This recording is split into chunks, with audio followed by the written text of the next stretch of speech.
Montréal, au Canada. Voilà, donc on va commencer le débat. C'est ça, hein.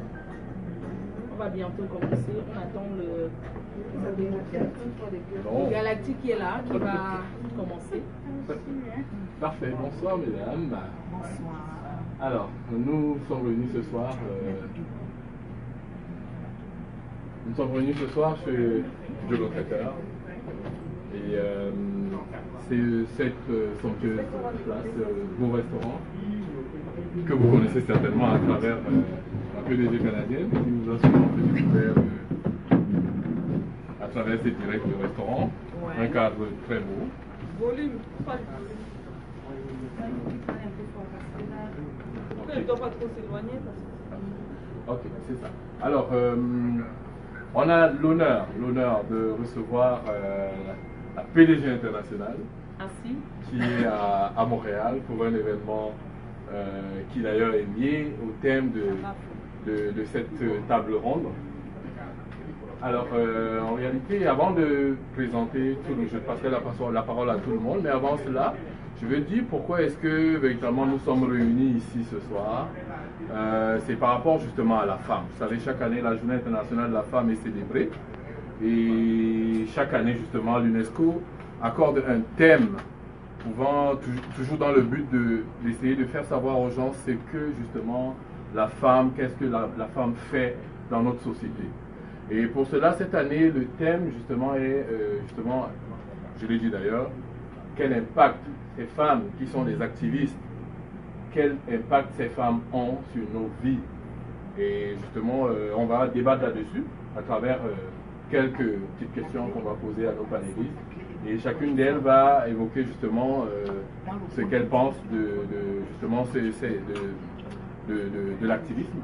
Et justement, elles vont aussi évoquer un peu aussi comment est-ce que leur vie a été impactée. Alors, de prime abord, je vais passer la parole à, j'irai de ma droite vers ma gauche, à Karine, qu'on ne présente plus, mais je lui donnerai quand même la parole pour le présenter. Et je vous rassure, c'est aussi une activiste. Elle aura l'occasion justement de vous dire exactement comment est-ce qu'elle impacte la vie justement des femmes. Alors bonjour tout le monde, bonjour Montréal, bonjour le monde entier. Moi c'est Karine, Madame Tienche. Karine, je suis enseignante. Parfait. Ok, Karine s'est présentée. Je passe la parole. Marguerite Christelle, je travaille beaucoup plus dans les services financiers, dans les banques en général. Et je peux dire que je vais être une activiste plus tard, beaucoup plus pour la personne handicapée, pour qu'elle puisse se valoriser dans la société. Parfait. Moi, c'est Sylvie Sante, je suis au niveau de la santé. Et puis, moi, je vais parler de quelque chose qui a été, comment dirais-je, très bien combattu par les femmes de l'Afrique de l'Ouest précisément.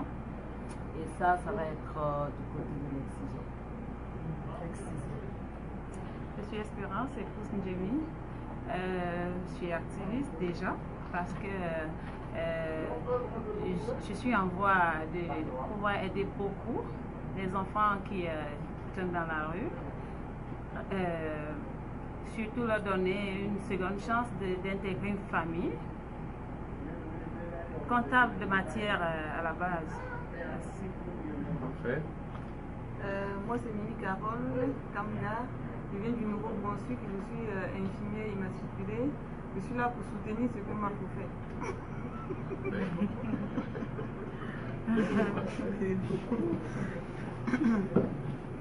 Moi, c'est la Galactique, l'épouse du Galactique et fan number one de la MAFO. Donc voilà, je suis éducatrice formée et qualifiée avec 19 ans d'expérience dans le domaine. Je suis chef au restaurant avec Diolo, donc voilà, partenaire Duo de choc. Je suis aussi une blogueuse en devenir, donc je suis les pas de la MAFO et je suis qu'est-ce qu'elle fait et je suis fan quoi, voilà. Voilà, bonsoir à tout le monde entier, bonsoir Montréal. bonsoir Paris, bonsoir le Cameroun. Voilà, je suis activiste sociale en fait. Donc j'ai beaucoup d'impact dans la vie de couple, mère et enfant. Donc je parlerai de ça ce soir. Parfait. Merci pour la belle présentation. Comme vous l'avez si bien écouté, j'aimerais quand même... vous aurez une dame qui est avec nous, qui va souvent intervenir de façon... elle peut se présenter. Ok, je lui passe la parole. Alors bonsoir, moi c'est Aïda Dial pour les intimes. Je m'appelle Aïssatou en fait professionnellement. Je suis sénégalaise. Alors je ne suis pas activiste, mais moi je travaille dans le monde financier. Alors je suis là ce soir pour soutenir mes amis, mes sœurs camerounaises que je fréquente, donc je fréquente la communauté, et plus spécifiquement ma veuve Nathalie Babelé avec son mari Christian, qui sont mes amis depuis quelques temps que je fréquente, des bonnes personnes. Donc ce soir je suis là, j'ai même pas beaucoup de temps, mais j'ai tenu à être là pour participer vraiment et donner le coup de main qui fait que c'est l'Afrique qui s'unit ce soir. Ouais. Parfait. Merci. Alors, un grand merci à tous nos panélistes. Alors, comme vous avez vu indirectement, toutes sont des activistes, de par leur profession, de par tous les plans, comme on dit, au sens large du terme. Alors, pour ne pas s'attarder trop longtemps, on va commencer par poser une question, justement, aux dames, chacune d'elles, l'une après l'autre, justement, ce qu'elles conçoivent quand on évoque le mot activisme. Comment est-ce qu'elles peuvent nous définir ce mot activisme? Ok, je passe la parole à Karine. Oui, bonsoir une fois de plus. Pour moi, une activiste, c'est quelqu'un qui mène une action directe, donc une action qui a un impact sur quelqu'un d'autre. C'est pour moi ça la définition. Parfait. Ok. Pour moi, une activiste, c'est un peu comme une militante, quelqu'un qui milite pour une cause. Un peu comme quelqu'un qui apporte une révolution, un changement à une cause ou bien qui impacte la société d'une certaine façon pour la transformer. Tout à fait. Merveilleux. Pour moi, c'est également la même chose. C'est quelqu'un qui milite pour une bonne cause, pour quelqu'un d'autre, pour le bien-être d'autrui. Pour moi, une activiste, c'est une femme, c'est une personne de valeur qui a de l'impact sur les autres, de par ses idées, de par ses actions, peu importe la manière où on le fait, mais que cela ait de l'impact sur les personnes. Pour moi, une activiste, c'est quelqu'un qui se bat pour le bien-être, son bien-être à elle, le bien-être des autres, et surtout qui a une particularité elle peut braver, je peux dire des lois pour se faire entendre. Pour moi, une activiste, c'est une militante, celle qui dit haut ce que les gens pensent bas, celle qui porte, n'est-ce pas, la voix des personnes sans voix. C'est aussi celle ça peut être dans plusieurs domaines, ça peut être le domaine social, ça peut être le domaine politique, plusieurs domaines. Donc c'est ça une activiste pour moi. Pour moi, une activiste, c'est une personne qui défend ses idéologies politiques ou sociales. Donc, Donc, je me considère comme une activiste parce que je défends la cause des femmes mariées ou en couple. Voilà. Ok. Pour moi, Aïda, toujours, un activiste, c'est un acteur distingué de la société. Ça peut être un activiste social, économique ou politique, mais qui, à travers ses actions, bien sûr positives, doit impacter les populations pour une prise de conscience effective ou un changement des comportements. Parfait. Bien. Alors, parfait. Je crois que grosso modo, chacune de nos panélistes ici a défini vraiment ce qu'elle pense de l'activisme. Et là, on se rend compte que, comme je disais tantôt, toutes nos dames, de par leurs actes, de par justement leurs actions, impactent à travers justement, comme l'a dit si bien la galactique, dit si haut et fort ce que les gens pensent tout bas des fois. dans un but, celui vraiment d'améliorer les choses, de changer les choses de façon positive dans la société. Alors pour cela, justement, on va évoluer en se posant une autre question, celle justement de savoir, nous poser la question justement à nos panélistes, est-ce que justement en leur connaissance, elles ont des activistes qui ont impacté leur vie, qu'elles connaissent? Ok, je recommencerai toujours de la droite vers la gauche, en débutant par Karine. Okay. Bon, je disais qu'une activiste qui m'a marqué personnellement, c'est ma maman. Ma maman, c'est une dame, je dirais une dame de fer, qui a éduqué, élevé 7 enfants veuves. Elle était veuve, elle a éduqué 7 enfants dont je fais partie. Donc, ma maman a toujours été mon inspiration, ma force. Donc, c'est d'abord elle qui est une inspiration pour moi.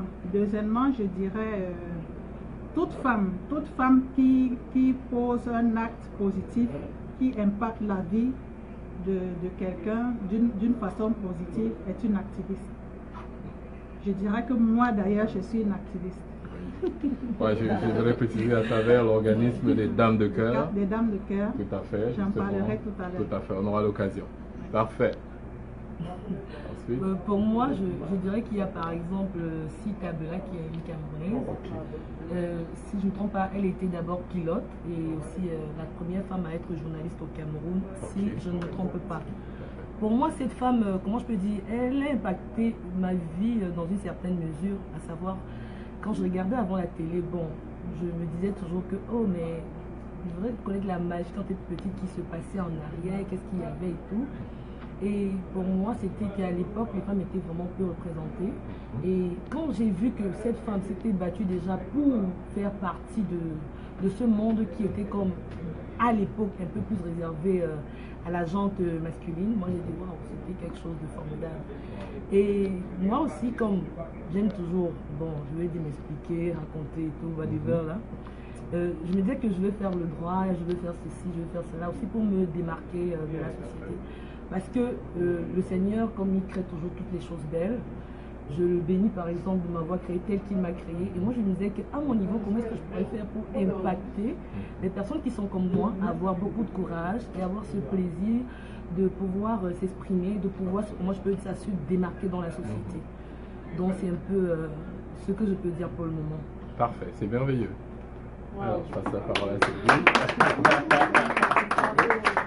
On a de très belles interventions. Moi, je vais me baser sur une de mes tantes qui a été ambassadrice de Burkina Faso en Italie, Madame Béatrice Damiba, qui avait installé une association au Burkina Faso et ils ont lutté contre l'excision. Et je peux dire que en 2018, il n'y en a plus beaucoup de femmes qui se font mutiler parce qu'elles avaient pris tellement beaucoup de dispositions pour se faire, pour que les femmes puissent dénoncer les autres femmes qui mutilaient les organes des jeunes filles. Donc aujourd'hui, je trouve que c'était un très bon exemple parce que ce n'était pas une histoire qui était très facile, hein. C'était une histoire qui était très très atroce. Donc je pense qu'elle a quand même très bien milité parce que cette barbarie a été éradiquée du Burkina, quoi. Donc c'est tout. Merci. Pour moi, je parlerai des deux actrices du 20e et du 21e siècle. Premièrement, je vais parler de Jeanne d'Arc, qui fait partie du 20e siècle, qui a apporté la révolution dans le monde des femmes, qui a comme changé la vie des femmes, qui a prouvé que la femme aussi avec son mot à dire dans la société. Et je vais prendre un autre exemple qui est une compatriote à moi, Denise Écouté, de la CRTV Cameroun, que beaucoup d'entre nous connaissent, qui est un exemple de la jeunesse camerounaise, femme camerounaise. Parce que cette dame, c'est une dame de fer qui a fait beaucoup dans la jeunesse camerounaise. Pour nous autres, pendant notre petite enfance, c'était un exemple pour nous, c'était notre rêve. Devenir comme Denise Ébouté, aujourd'hui rendue française malgré tout, mais elle demeure quand même camerounaise d'origine, ce qui fait toujours la fierté du Cameroun. c'est une activiste forte et je lui dis big up, do well, et beaucoup de courage encore. C'est ce qu'elle a fait pour nous. C'est bon.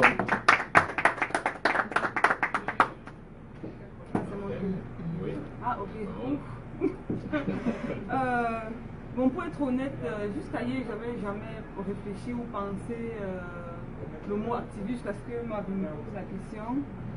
Et quand je regarde autour de moi, je sais que je connais des gens qui en parlent, qui parlent beaucoup, qui sont actives sur les réseaux sociaux.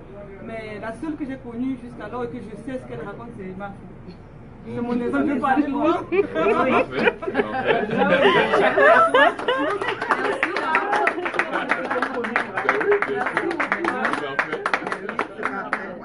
Elle a impacté ta vie, voilà. Oui, c'est ça. Merci. Parole à PDG canadien. Alors, oui, c'est ça, les activistes. Moi, il y a beaucoup de. Si on commence à dénombrer, à citer, là, il y en a pas tellement beaucoup. Il y a Calix Béala, que j'aime. Franchement, c'est une très grande activiste. Si je commence à rentrer dans les détails, ça va être très long. Il y a Sophie Kenza, qui est aussi une grande activiste. Il y a Mama Fo. Merci. Qui est une activiste qui impacte la vie de beaucoup de femmes, qui est un modèle, qui est un exemple.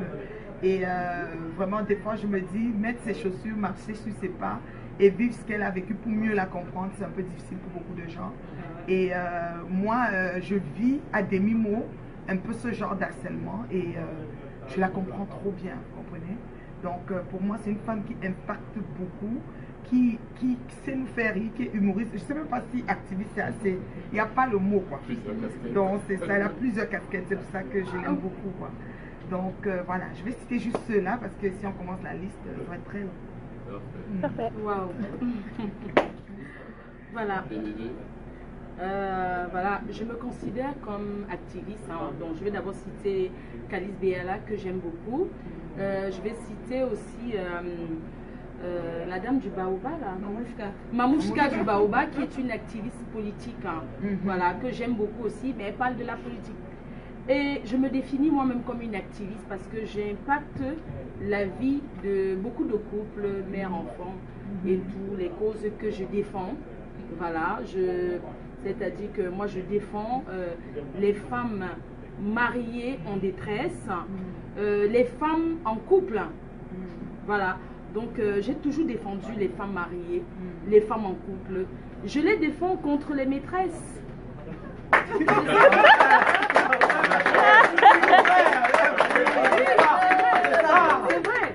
C'est vrai, j'ai beaucoup pris sur moi, j'ai beaucoup encaissé et je me félicite pour mon courage. Parfois je me demande où est-ce que je prends cette énergie, où est-ce que je vais puiser cette énergie et ce courage pour affronter autant de personnes, autant de détracteurs. Où est-ce que je vais chercher ce courage pour... Je dis bravo à moi-même, j'applaudis. Donc, comme je disais, je suis une activiste sociale. J'impacte dans la vie des couples, mères et enfants. Je donne beaucoup de conseils pour ceux qui me suivent, de par ma manière de faire, de par ma façon de m'exprimer, mais derrière se cachent beaucoup de choses. Et je sais que j'ai su réconcilier beaucoup de couples. Il y a beaucoup de gens qui font des témoignages en disant oui, la reine mère, tu nous as sauvés, tu nous as donné des conseils, comment garder nos maris, franchement tu nous donnes du bonheur, quoi. Voilà, donc voilà, c'est un peu ça, quoi. La conférence, le niveau est haut. Je suis dans les conférences de l'ONU. Oui, c'est ça, on est là à l'ONU. En haut.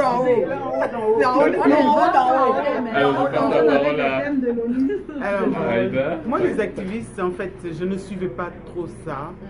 Globalement, je connais que les activistes politiques. Alors, l'activiste politique que je connais du moment de notre génération, c'est Françoise Hélène Gueye, qui impacte beaucoup les jeunes sénégalaises et les Sénégalais en général dans la politique avec nos dirigeants en Afrique qui font n'importe quoi pour encourager la fuite des capitaux. Donc, nous sommes tous victimes et sommes ici, par exemple, au Canada. Alors, donc je vais dire que ma connaissance sur les activistes n'est pas vraiment énorme. Mais depuis quelques temps, je veux dire, je suis Maveux, la galactique, le soir, avant de dormir, toujours ma tablette dans mon lit, c'est ce que je regarde. Parce que toute la journée, donc je regarde un peu ce qu'elle fait en ce moment. Et c'est beaucoup la patience, le pardon, la compréhension, l'ignorance, de ne pas se faire la guerre, de s'expliquer, de se tenir la main dans l'amour et puis d'être solidaire en tant qu'Africain. Moi, c'est ce que je note chez elle et ce qui est très très bien. Et à chaque fois, parfois, je retourne derrière pour l'appeler, pour lui dire « Ah, c'est bien, fais ci, laisse tomber ». Et puis, vraiment, elle excelle dans ça. Et par ricochet, donc, quand je vois sa page, je vois forcément Flore Lamafo, qui est une sœur de Paris. Merci de nous amener la fraîcheur de Paris. Paris, c'est dans mon cœur. Et donc, je regarde un peu ce que tu fais.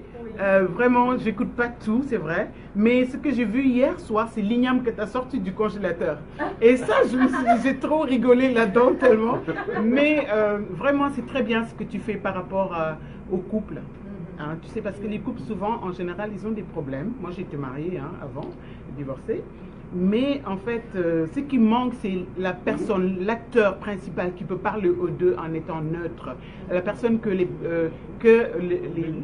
gens du couple peuvent écouter. Écouter quelqu'un qui est impartial et qui peut parler aux deux de manière très honnête et transparente. Et pour ça, moi, je te félicite beaucoup et je félicite aussi Maveux de te supporter. Et voilà. Et quand je serai mariée, je t'écouterai forcément. Très belle intervention. Je crois que toutes les dames ont donné un avis. Vraiment. En fait, on conclut en disant que le mot activisme est lourd en son sens. De prime abord, on voit l'impact justement que ces personnes ont justement, ces activistes bien sûr, ont sur la société. Mais on se rend compte que c'est un parcours parsemé de beaucoup d'embûches. C'est pas facile, on n'est pas toujours écouté sur tous les plans, comme l'a dit, social, politique, je sais pas moi, économique et autres. C'est pas toujours facile pour les personnes d'adhérer justement aux opinions, bien que des fois c'est positif, bien que des fois c'est pour apporter le changement positivement, mais il y a toujours des personnes qui sont pas réceptives par rapport à ça. Donc quelque part on comprend, c'est vraiment pas facile l'activisme. On a apprécié l'exemple des activistes qui ont vraiment intervenu, qui ont marqué la vie. Et ce qui était assez impressionnant, c'était que parmi nos panélistes, il y en a des activistes. Voilà, c'est ça. Et des activistes en devenir. C'est ça, tout à fait. Et le motivateur des activistes, c'est toi. Oh, merci pour cet honneur. Terriblement. Moi, je dirais qu'il y a une activiste qui m'a vraiment marqué dans le monde passé, surtout dans le monde musulman. Mouna El Tanawi, si je ne me trompe pas, qui était une américano, en fait maghrébine. Elle est dans un des pays du Maghreb là qui a beaucoup milité pour l'émancipation de la femme maghrébine au niveau du voile et au niveau aussi de l'excision, comme elle a tout à l'heure aussi mentionné. Oui. Donc moi vraiment ça m'a marqué parce que nous savons que comment ce monde est assez conservateur, comment ces personnes sont assez réservées, pour qu'elles puissent, c'est-à-dire se lancer dans cela et qu'elle puisse gagner le combat. Là, c'est une femme qui, comment je peux dire, qu'on ne manquerait pas de citer. Tout à fait, tout à fait. C'est un peu ce que je voulais juste ajouter. Absolument. Ça rejoint le fait qu'on disait tantôt que l'activisme intervient sur tous les plans. Comme tu l'as dit sur le plan culturel, ça intervient aussi. Et il y a la femme qu'on ne saurait jamais en parler Alors, depuis l'idée selon laquelle c'est la mère de l'humanité, jusqu'à ses actes au jour d'aujourd'hui. Il y a une très grande activiste. Voilà, tout à fait. Donc, elle a une très grande activiste. C'est un exemple de la société, oui, la membre de la tout à fait. Une Française devenue camerounaise avec une peau solide à la main, qui est un exemple de la société également. Absolument, Oui. absolument. Donc, Absolument. Ben, c'est vraiment très apprécié. On se rend compte que justement la femme, en bref, c'est une activiste. Quelle que soit son action, c'est une activiste, tout simplement. Alors maintenant, pour évoluer dans notre petit débat, on va se poser une autre question, celle justement de savoir, au jour d'aujourd'hui, on a une jeunesse qui est là, qui grandit. Et justement, on aimerait savoir, vous, en tant qu'activiste ici, assis ce soir, quels conseils vous pouvez justement donner à cette jeunesse-là, qui aujourd'hui fait face à certaines difficultés. C'est pas toujours évident, ça il faut le reconnaître. Donc, quels conseils vous pouvez leur donner pour qu'elles puissent garder la tête haute et continuer le combat, si je peux dire, et prendre le relais. C'est ça. Je commencerai cette fois-ci par Flore, la PDG internationale. Elle va nous donner son point de vue par rapport à justement un conseil à donner à la jeunesse. Voilà, le conseil que j'ai à donner à la jeunesse du monde, c'est dire à la jeunesse d'aller à l'école. Parce que l'école, c'est le premier mari. L'école, c'est son tout. Donc d'aller à l'école, et que les jeunes femmes, les femmes doivent s'entretenir. On s'entretient d'abord pour soi-même et non pour autrui. Donc il faut déjà s'entretenir.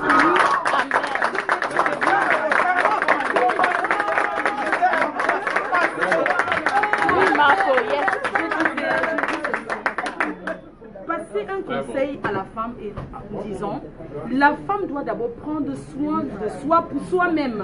On ne s'entretient pas pour autrui, on ne s'entretient pas pour le regard des gens. Tu dois d'abord t'entretenir pour toi-même. Ensuite leur dire, le mariage n'est pas une fin en soi. Parce qu'aujourd'hui, les jeunes filles n'arrêtent pas de dire, oh je n'ai pas un mari, oh je n'ai pas un mari, je n'ai pas la chance. Non, cherche d'abord à avoir le travail. Il faut que les filles soient autonomes. Hein? S'assument. On peut toujours dire que non, il faut un homme à côté. Non. Le mariage c'est très bien, mais c'est pas une fin en soi. Voilà, donc c'est ce que je tenais à dire aux jeunes filles d'aujourd'hui. De pleurer d'abord de trouver le travail avant de pleurer de trouver un mari. Voilà, donc c'est ce que je tenais à dire. Merci, très bon conseil de la Red Mère. La jeunesse féminine t'a écouté et mettra justement en œuvre tes conseils. Alors justement, je passe la parole justement à la PDG canadienne. Elle va nous dire quel conseil elle donne à la jeunesse féminine. Alors, la jeunesse féminine, je vais renchérir dans ce que la PDG internationale a dit pour l'école, parce que l'école, ça reste la clé. Ça reste la clé de toute chose. On s'instruit. On ne dit pas d'avoir les gros diplômes, doctorat et tout, mais avoir le strict minimum. Être capable d'interagir dans la société, c'est très important. Voilà. Et la deuxième chose que je vais rajouter, c'est d'apprendre à vivre le moment présent. Le moment présent, c'est-à-dire s'aimer tout en aimant les autres. Et la PDG a dit quelque chose en disant le mariage c'est pas une fin en soi, c'est-à-dire accepter sa condition. Si une fille est célibataire, elle doit bien vivre son célibat parce que c'est l'abondance du cœur, c'est ce qui est à l'intérieur que la bouche parle. Donc ça veut dire quoi? Ça veut dire que c'est tout ce que tu enfouis en temps qui ressort à un moment donné. Donc il faut toujours vivre le moment présent intensément. Le célibat, c'est pas un handicap. Voilà, c'est pas un handicap. C'est juste une période ou un état. Et tu peux aussi rester célibataire parce que ça existe dans la Bible. Voilà. Donc c'est ça, vivre le célibat. Alors je veux aussi dire à la jeune femme de bien encadrer les enfants. Parce qu'il y a des filles mères, il y a des filles mères. Il y a des filles qui mettent au monde très tôt et tout, de bien encadrer les enfants. C'est-à-dire que l'enfant, ton enfant, quand tu es femme, c'est ton avenir. Dans le sens que demain, après-demain, si maintenant tu n'es plus assez opérationnel et tout, tu perds tes capacités, c'est cet enfant qui pourra, n'est-ce pas, te prendre soin de toi, par exemple. Donc l'enfant vient prendre soin. Et puis maintenant pour les femmes qui sont mariées, les jeunes filles qui sont mariées, de bien prendre soin de son époux. L'époux, c'est pas celui-là qu'on doit appeler la police pour le faire arrêter pour X ou Y raison, ou penser juste à regarder le portefeuille du monsieur versus faire usufruit de sa présence. Donc moi, vraiment, j'aimerais que chaque personne apprenne à vivre le moment présent et à chaque action que vous devez poser en tant que jeune femme, dites-vous toujours, si c'était moi, comment j'aurais réagi? Est-ce que ça m'aurait fait plaisir de vivre X ou Y chose? Ou ça aurait fait plaisir à mon enfant de le vivre? Si tu vois que c'est bon, ben vas-y, fais-le. Donc c'est tout ce que je peux rajouter. Merci. Belle intervention. Parfait. On passe la parole. Je ne veux pas aller chercher loin. Il y a environ 800 personnes qui nous regardent actuellement et je ne veux rien dire de nouveau que ce que ma foi a déjà dit sur la toile. Suivez ces conseils. Les jeunes filles et surtout, je sais qu'il y a beaucoup de personnes qui sont à l'étranger. N'oublions pas nos valeurs. Elles nous montrent tout le temps le djidjim et le fucking. Oui. Elle nous montre, elle dit oui, vivez à l'extérieur, mais n'oubliez pas d'où vous venez.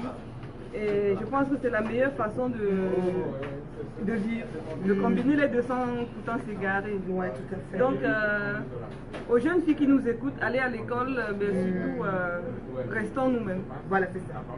Merci.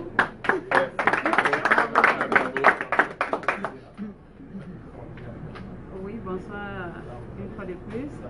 Je ne vais pas aller donner les conseils seulement aux jeunes filles, je vais donner les conseils à toute la jeunesse, filles ou garçons. Nous n'allons pas oublier d'où nous autres on vient de très loin, 14 000 km de plus, et on ne va pas venir s'égarer en Occident. Si nous autres on est partis de là-bas pour ici, c'est parce qu'on ne se sentait pas bien. Et pour cela, moi particulièrement, j'exhorte la jeunesse d'Afrique qui s'est retrouvée en Occident de beaucoup batailler pour le devenir de leur continent. J'exhorte la jeunesse de se batailler pour ne pas tomber dans la débauche, la consommation de la drogue,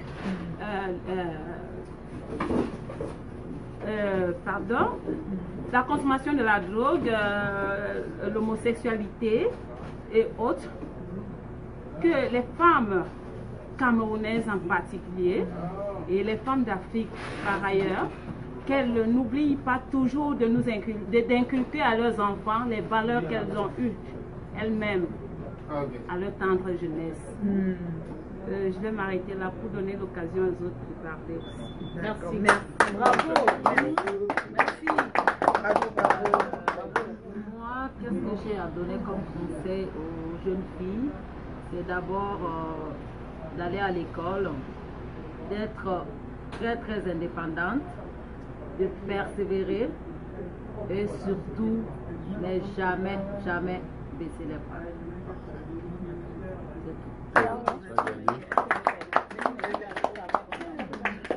Moi, je vais donner mes conseils à l'ensemble, à toutes les jeunes filles, les femmes, mais en particulier plutôt aux minorités visibles. Vous savez que quand on parle de minorité, ça peut être la couleur, ça peut être handicap, ça peut être un certain nombre de choses. Mais je parle de minorité visible, c'est-à-dire handicapée. Je sais que de nos jours, beaucoup, comment je peux dire ça, sont souvent très frustrés par rapport au monde aujourd'hui, au regard que la société leur pose, ou bien que la société leur impose.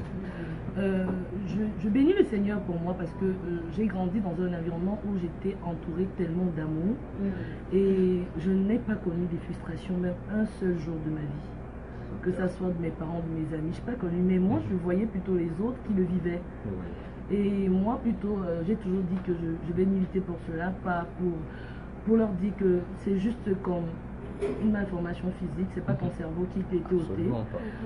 Surtout que bon, quand on parle de handicap, encore il y a plusieurs types de handicap, parce que déjà handicapé physique a encore cette chance qu'il a un cerveau qui peut réfléchir. Donc pour moi c'est de militer dans ce sens pour les encourager à comment se faire valoriser dans cette société actuelle. Mais je bénis encore le Seigneur, pourquoi? Parce que le monde d'aujourd'hui évolue énormément. J'ai dans la trentaine passée là déjà.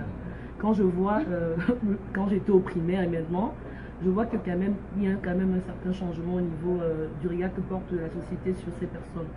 Donc pour moi, ce sont des personnes à part entière qui ont aussi, comment je peux dire ça, des droits, des devoirs et qui devraient, c'est-à-dire ne pas se laisser, comment je peux dire ça, abattre par cela, mais plutôt essayer de se faire valoir, se montrer de quoi est-ce qu'ils sont capables et s'exprimer et aussi apporter un grand plus dans la société. Et c'est pour ça que je dis que toute personne qui se dit handicapée ne doit plus employer ce terme, mais doit dire si X peut, ça veut dire que je le peux aussi. C'est ce que je voudrais dire. Bravo. Bravo.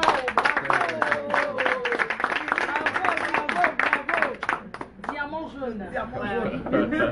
Parfait, Karine, la parole. Merci, le Galactique. Bon, je dirais qu'elles ont un peu tout ébauché. Moi, en tant qu'activiste sociale, comme j'ai parlé tantôt, je suis la présidente de la Fondation des Dames de Cœur du Canada.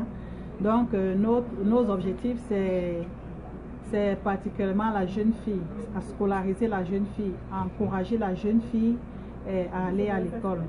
Donc, le message que je peux passer à la jeunesse africaine, à la jeunesse camerounaise, c'est que l'éducation est très importante dans la société. L'éducation est très importante dans le rôle de la jeune fille. Chaque personne peut être, comment je peux dire, chaque personne à son niveau peut jouer un rôle. Peut jouer un rôle. Donc, il ne faut pas dire que non, ce sont les autres, chacun de nous, même une maman au village peut jouer son rôle dans la société. Donc, tout ce que je peux dire, c'est aller à l'école. Ne vous fiez pas aux réseaux sociaux. Il y a trop de mensonges, en fait. On ne montre pas toujours le bon côté de l'Occident. Donc, ne vous fiez pas trop à nos photos Facebook parce que ça ne va pas toujours très fort. Aller à l'école, c'est tout ce que je peux dire. Bravo. Belle intervention. Alors, la parole. Moi, ce que je vais dire, ça ne concerne pas seulement les jeunes filles. On parle parce que les jeunes filles vont devenir des grandes personnes demain. Et aujourd'hui, on va dire les réseaux sociaux, c'est pas peut-être tout l'ensemble des jeunes filles qui ont accès à ça, mais les grandes personnes surtout aussi, que ce soit garçon ou fille, papa, maman et tout. Moi, je dis que gardons nos éducations parce qu'on a reçu une bonne éducation africaine de base. Aller à l'étranger ne veut pas dire changer et prendre des mauvaises mœurs. Moi, je dirais à la population africaine, à nos sœurs, à nos sœurs québécoises, le monde en général, les gens, de garder leur éducation parce que nos parents se sont tellement battus pour nous donner une bonne éducation qu'on doit véhiculer, qu'on doit garder, dont on doit porter le flambeau, même à l'international. Donc, moi, je dirais aujourd'hui, globalement, gardons notre dignité, gardons notre éducation et portons le flambeau de nos parents parce qu'ils ont été fiers de nous donner une bonne éducation. Donc, il faut être fiers de porter ces flambeaux-là. Voilà. C'est nos modèles, c'est ça. Merci. Voilà. On a fait le tour de table. Juste pour conclure en disant que